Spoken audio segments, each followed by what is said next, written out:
আলাইকুম ওয়া রাহমাতুল্লাহ। সবাই আশা করি ভালো আছেন, সুস্থ আছেন সেই কামনা করি।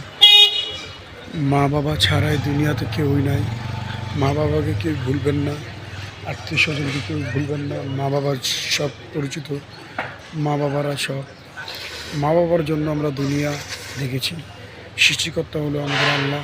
আল্লাহকে আমরা ৫ ওয়াক্ত নামাজ পড়ে আল্লাহ বিল্লাহ করবো। সবাইকে নামাজের দাওয়াত দিব। সবাই যেন নামাজের ভিতরে আকর্ষ থাকে, ছোট হোক বড় হোক, সবাইকে নামাজের কথা বলবেন। এবং কি সকল দোকানে হোক, গার্মেন্টস হোক, যে জায়গা হোক, সবাই বিসমিল্লাহ করে ঢুকবেন, বিসমিল্লাহ করে বাইরেবেন, মার দোয়া নেবেন, মুরগির দোয়া নেবেন। এবং যারা বিদেশ আছেন প্রবাসে, অনেকে জানি অনেক কষ্ট করে। বিদেশ মানে অনেক যন্ত্রণা, বিদেশ মানে অনেক কষ্ট। আশা করি সবাই বিদেশে যারা প্রবাসী আছে তাদের জন্য দোয়া করবেন। মামা আছে, ভাই আছে, আত্মীয় স্বজন আছে, বাবা আছে, চাচারা আছে, ফুবা আছে, কতজন আছে প্রবাসে অনেক কষ্ট করে, অনেকে অনেক কষ্ট করে। এই দুঃখটা আমরা কেউ বুঝি না, কোনো না ভাই, প্রবাসের দুঃখটা বুঝতে হবে। অনেক অনেক কষ্ট করি।